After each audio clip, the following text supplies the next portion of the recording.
નમસ્તે બાલ દોસ્તો, કેમ છો? મજામાં ને? આપ સૌની યુટ્યુબ ચેનલ ઈ જ્ઞાન મેન્ટરમાં આપનું હાર્દિક સ્વાગત કરું છું. મિત્રો, આજે આપણે ધોરણ 3 ગણિત વિષયના નવા પાઠ્યપુસ્તક આધારિત પ્રકરણ 1 નામમાં શું છે એના ભાગ 2ની આજે આપણે આ વિડીયોમાં ચર્ચા કરવાના છીએ. વિડીયો શરૂ કરતા પહેલા જો તમે ચેનલ પર નવા હો તો ચેનલને સબસ્ક્રાઇબ કરજો અને બાજુમાં રહેલ બેલ આઇકનને પ્રેસ કરજો કે જેથી કરીને મારા નવા આવનારા વિડીયોનું નોટિફિકેશન આપના સુધી પહોંચતું રહે. તો જોઈએ મિત્રો આજનો વિડીયો. અહીંયા વિદ્યાર્થી મિત્રો આપણને સૂચના આપેલી છે, ચાલો આપણે વિચારીએ. તેજલ અને જયે 21 સંખ્યા બનાવી હતી. તેમાં 4 અક્ષરો છે. 1 થી 99ની વચ્ચે અન્ય સંખ્યાઓ લખો કે જેમાં 4 અક્ષરો હોય. તો વિદ્યાર્થી મિત્રો આપણે અગાઉ જે ભાગ 1માં સંખ્યા વિશેની આપણે ચર્ચા કરી ચૂક્યા છીએ. તો જયે અને તેજલે 21 સંખ્યા બનાવી હતી જે આપણને ખબર છે. તો એમણે જે 4 અક્ષરોની જે સંખ્યા બનાવી હતી એ છે 21. તો અહીંયા 20 અને 1 એટલે 4 અક્ષરો ભેગા મળી અને સંખ્યા બની 21. તો વિદ્યાર્થી મિત્રો તમારે હવે 1 થી 99ની વચ્ચે એવી સંખ્યાઓ લખવાની છે કે જે 4 અક્ષરોની બનેલી હોય. અહીંયા વધુ એક આપણને ઉદાહરણ આપેલું છે, 40 અને અહીંયા આપેલા છે 2 એટલે 40 ને 2 42. એટલે વિદ્યાર્થી મિત્રો અહીંયા ટોટલ જે અક્ષરો છે એ કેટલા થયા છે? 4.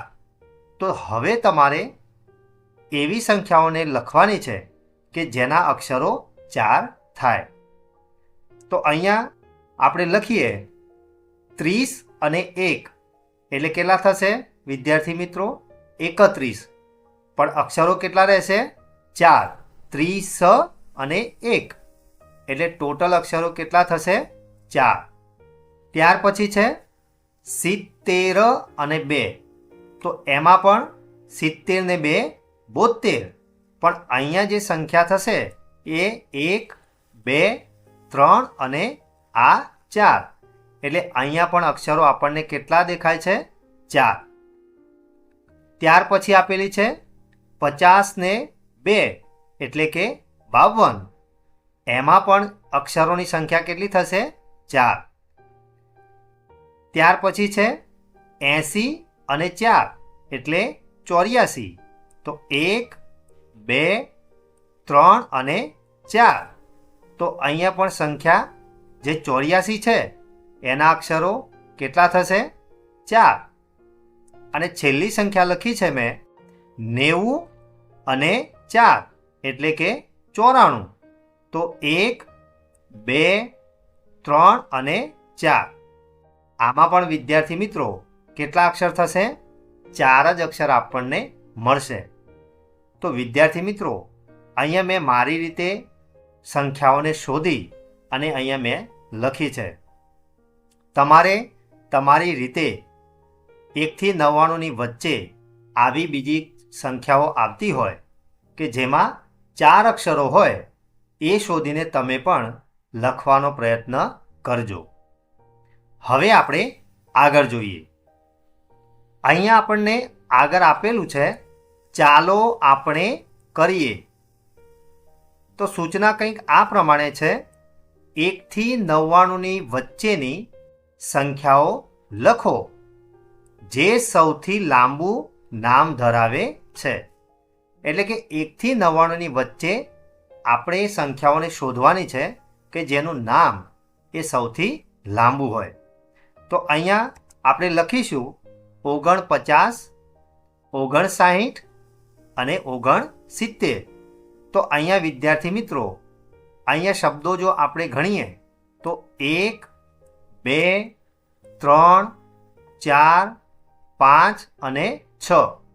તો આ જે 3 સંખ્યાઓ છે એમાં ટોટલ જે અક્ષરોની જે સંખ્યા છે એ 6 છે.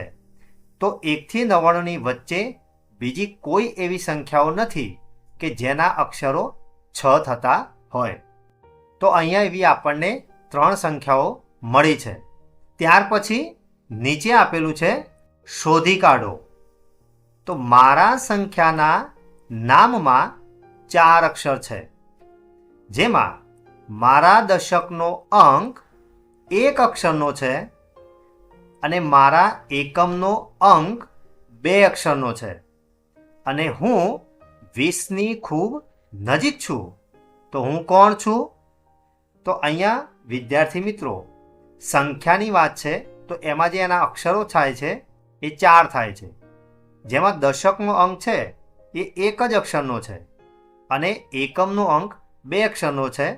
તો સાચો જવાબ આવશે 21. અહીંયા જે દશકનો જે અંક છે એ 1 અક્ષરનો છે, જ્યારે એકમનો અંક છે એ 2 અક્ષરનો છે. કેમ? તો 1 આ રીતે આપણે લખીએ 1, એ તો એમાં કેટલા અક્ષરો થશે? 2. જ્યારે 2માં 1 જ અક્ષર થશે, એટલે આ જે સંખ્યા છે 21 એ 4 અક્ષરોની થશે. ત્યાર પછી બાજુમાં આપેલું છે શોધી કાઢો.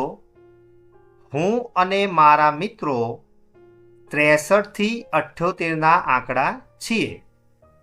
મારા બધા મિત્રોમાં મારું નામ સૌથી વધારે અક્ષરોવાળું છે. તો હું કોણ છું? હવે વિદ્યાર્થી મિત્રો આપણે 63 થી 78 સુધીની આપણે સંખ્યા જોવાની છે અને એમાં સૌથી જે વધારે અક્ષરોવાળું જે નામ છે એ આપણે શોધવાનું છે. તો એનો સાચો જવાબ આવશે 69. જેમાં આપણે અગાઉ જોયું એ પ્રમાણે એમાં ટોટલ 6 અક્ષરો છે. 1, 2, 3, 4, 5 અને 6. તો એ સૌથી મોટું અક્ષરોવાળું નામ છે. પ્રશ્ન 2માં આપેલું છે તમારી નોટબુકમાં પણ આવા જ કોયડાઓ બનાવો અને તમારા સહપાઠીઓને પૂછો. તો અહીંયા આપણને 2 કોયડા આપેલા છે અને તમારી નોટબુકમાં તમારે આવા જ કોયડાઓ બનાવવાના છે અને એના માટે તમારે તમારા સહપાઠી એટલે કે તમારી સાથે જે ભણતા હોય એને તમારે પૂછવાનું છે. તો અહીંયા આપણને જે સૌથી લાંબુ જે સ્થળ છે એનું આપણને નામ આપેલું છે વેંકટ નરસિમ્હારા જુવરી પેટા. એ ભારતનું સૌથી લાંબુ નામ ધરાવતું સ્થળ છે અને તે આંધ્રપ્રદેશમાં તામિલનાડુની સરહદની નજીક છે. હાલ દોસ્તો કેવડું મોટું નામ છે? વેંકટ નરસિમ્હારા જુવરી પેટા. તો એનું અહીંયા જે બોર્ડ છે એ અહીંયા આપણને બાજુમાં આપેલું છે. તો વિદ્યાર્થી મિત્રો આપણે જ્યારે આ સ્થળે જઈએ તો આપણને વાંચવામાં પણ કેટલી બધી તકલીફ પડે. અને એની બીજી બાજુ છે ઓડિશાનું ઈબ અને ગુજરાતનું ઓડ. એ ભારતમાં સૌથી નાના નામ ધરાવતા સ્થળો છે. તો અહીંયા માત્ર 2 જ અક્ષરનું નામ છે ઈબ, જે અહીંયા આપણને એનું બોર્ડ પણ આપેલું છે. જ્યારે ગુજરાતમાં એવું જ એક નામ છે ઓડ, તો એ 2 જ અક્ષરનું છે એ આપણને આપેલું છે.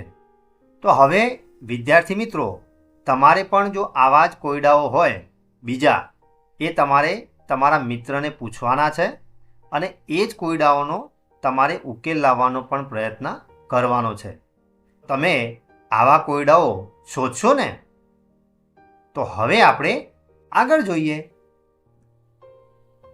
અહીંયા આપણને આગળ આપેલું છે તેજલ અને જય પાસે કેટલાક ચિત્ર કાર્ડ છે. તેજલે તેને 2 જૂથ એટલે કે ગ્રુપમાં વિભાજિત કર્યા છે. તો અહીંયા આપણને કેટલાક કાર્ડ આપેલા છે એ તેજલ અને જય પાસે છે.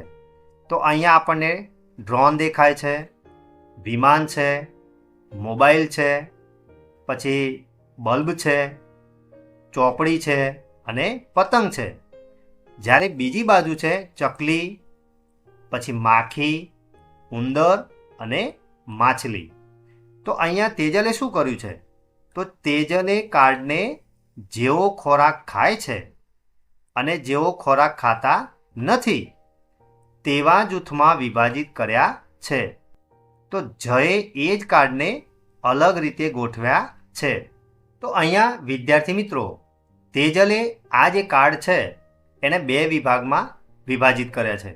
જેમાં એણે આ પતંગ છે, આ ડ્રોન છે, વિમાન છે, એ બધા આપણે જાણીએ છીએ કે તેઓ ખોરાક ખાઈ શકતા નથી. જ્યારે ચકલી છે, માખી છે, માછલી છે, ઉંદર છે, તો આ બધા સજીવો છે, તો એમને ખોરાક ખાવો પડે છે. તો હવે આપણે એ જોવાનું છે કે જયે આ જે કાર્ડ છે એને કઈ રીતે વિભાજિત કર્યા છે. તો અહીંયા આપણને પ્રશ્ન કર્યો છે કે જયે બનાવેલા દરેક જૂથમાં શું સામાન્ય છે. એટલે કે અહીંયા જયે કઈ રીતે એને વિભાજિત કર્યા છે. તો અહીંયા પતંગ લીધો છે, પછી વિમાન છે, ચકલી છે, ડ્રોન છે અને મધમાખી છે. જ્યારે બીજા વિભાગમાં એણે મોબાઈલ, માછલી, પછી બલ્બ અને ચોપડી અને ઉંદર, તો એને કેવી રીતે વિભાજિત કર્યા છે. તો એને 2 જૂથ બનાવ્યા છે. એમાં પહેલું જૂથ એણે એવું બનાવ્યું છે કે જે ઉડી શકે. તો આપણે જાણીએ છીએ કે પતંગ હોય, વિમાન છે, ચકલી, ડ્રોન અને મધમાખી, એ વિદ્યાર્થી મિત્રો એ બધા ઉડી શકે ને. તો એણે આ જે જૂથ છે એમાં ઉડી શકે એવા જે નામ છે એને લખ્યા છે. જ્યારે બીજા જૂથમાં એણે જે ઉડી નથી શકતા, એટલે કે મોબાઈલ છે, માછલી, પુસ્તક, ઉંદર અને લેમ્પ, આ બધા ઉડી શકતા નથી. તો એણે આવી રીતે પોતાની બુદ્ધિથી એને 2 વિભાગમાં એને આ જે કાર્ડ આપેલા હતા એને વિભાજિત કર્યા છે. તો હવે તમારે વિદ્યાર્થી મિત્રો, તમે પણ તમારી જાતે કોઈક અલગ રીતે આ કાર્ડને વિભાજિત કરવાનો પ્રયત્ન કરજો. એ તમે કોઈ પણ રીતે તમને જે રીતે સૂઝે એવી રીતે 2 વિભાગમાં એને વિભાજિત કરવાના છે. હવે આપણે આગળ જોઈએ. અહીંયા આપણને નીચે કેટલીક ઘરગથ્થુ વસ્તુઓ એટલે કે થિંગ્સ ના ચિત્રો આપવામાં આવ્યા છે. તો અહીંયા આપણને આપણા ઘરમાં જે કંઈ પણ વસ્તુઓનો આપણે ઉપયોગ કરીએ છીએ એ વસ્તુઓના આપણને ચિત્રો આપેલા છે. તો પહેલું આપ્યું છે ટેલિવિઝન, પછી અહીંયા ખુરશી છે, લેમ્પ, પલંગ, ઘડિયાળ, પંખો, ઓશીકું અને રજાઈ. તો વિદ્યાર્થી મિત્રો, આ જે વસ્તુઓના જે નામ છે એ બધા જ આપણે આપણા ઘરમાં ઉપયોગ કરીએ છીએ. તો હવે આ જે ચિત્રો આપેલા છે એના આધારે આપણે નીચે જે એક્ટિવિટી આપેલી છે એ આપણે કરવાની છે. તો અહીંયા આપણને એક્ટિવિટીમાં સૂચના આપેલી છે કે નીચે આપેલા 2 જૂથમાં ઉપરોક્ત વસ્તુઓના નામ લખો. એટલે કે આગળ આપણે જે વસ્તુઓ જોઈ એ વસ્તુઓના આપણે 2 જૂથમાં એનું વિભાજન કરવાનું છે અને એ વસ્તુઓના નામ લખવાના છે. તો પહેલું છે કે એવી વસ્તુઓ કે જે વીજળીથી ચાલતી હોય, અને બીજું છે કે જે વીજળીથી ચાલતી નથી. તો વિદ્યાર્થી મિત્રો, અહીંયા આપણે જે ચિત્રો આપેલા છે એમાં કઈ કઈ એવી વસ્તુઓ છે કે જે વીજળીથી ચાલતી હોય.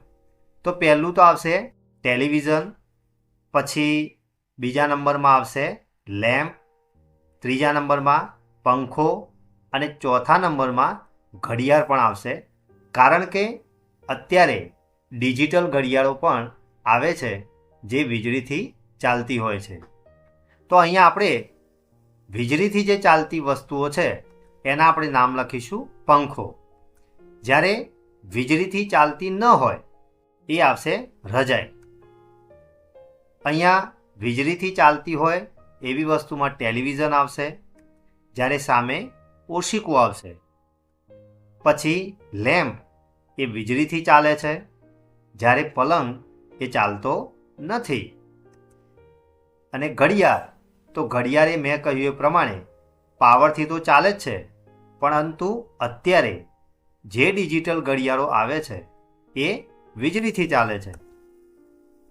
અને છેલ્લે આપેલું છે ખુરશી, તો એ પણ આપણે ખબર છે કે એ વીજળીથી ચાલતી નથી. હવે આપણે આગળ જોઈએ. ઉપર આપેલી વસ્તુઓને અલગ અલગ રીતે જૂથબદ્ધ કરો. તેને નીચે આપેલી જગ્યામાં લખો. તો અહીંયા વિદ્યાર્થી મિત્રો, આગળના જે વિભાગમાં આપણે આ જે વસ્તુઓના નામ આપેલા છે એ વસ્તુને આપણે બે રીતે વિભાજિત કરી હતી કે વીજળીથી ચાલતી હોય તેવી અને વીજળીથી ચાલતી ન હોય એવી આપણે બે જૂથમાં એને વિભાજિત કરી. તો હવે હું અહીંયા આ જે જૂથના જેટલી પણ વસ્તુઓ છે એને ભારે વસ્તુઓ અને બીજી હલકી વસ્તુઓ એવી રીતે બે વિભાગમાં હું વિભાજિત કરું છું. તો વિદ્યાર્થી મિત્રો, ભારે વસ્તુમાં સૌથી પહેલાં શું આવશે? પંખો આવશે. પછી ટેલિવિઝન આવશે, ત્યાર પછી ખુરશી આવશે અને પલંગ. તો આ જે વસ્તુઓ છે એ મેં ભારે વસ્તુઓ તરીકે બતાવી છે. જ્યારે હલકી વસ્તુઓમાં રજાઈ છે, ઓશિકું છે, ત્યાર પછી ઘડિયાળ છે અને છેલ્લે લેમ્પ છે.